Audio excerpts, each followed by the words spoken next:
شروع اللہ کے بابرکت نام سے جو بڑا مہربان نہایت رحم والا ہے۔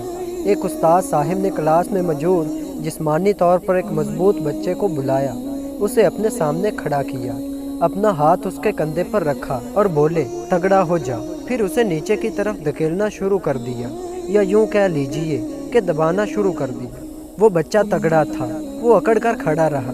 استاد محترم نے اپنا پورا زور لگانا شروع کر دیا، وہ بچہ دبنے لگا اور بالآخر آہستہ آہستہ نیچے بیٹھتا چلا گیا۔ استاد محترم بھی اسے دبانے کے لیے نیچا ہوتا چلا گیا۔ وہ لڑکا آخر میں تقریباً گر گیا اور اس سے تھوڑا کم استاد محترم بھی زمین پر تھے۔ استاد صاحب نے اس کے بعد اسے اٹھایا اور کلاس سے مخاطب ہوئے، آپ نے دیکھا مجھے اس بچے کو نیچے گرانے کے لیے کتنا زور لگانا پڑا۔ دوسرا یہ جیسے جیسے نیچے کی طرف جا رہا تھا میں بھی اس کے ساتھ ساتھ نیچے جا رہا تھا، یہاں تک کہ ہم دونوں زمین کی سطح تک پہنچ گئے۔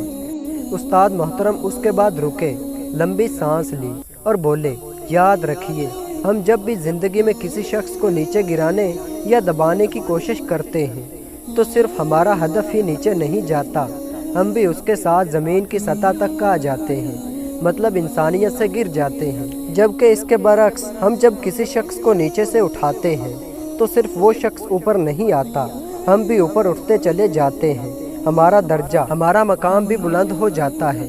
استاد صاحب اس کے بعد رکے اور بولے با کمال انسان کبھی کسی کو نیچے نہیں گراتا، وہ ہمیشہ گرے ہوئے کو اٹھاتا ہے اور ان کے ساتھ ساتھ خود بھی اوپر اٹھتا چلا جاتا ہے، وہ بلند ہوتا رہتا ہے۔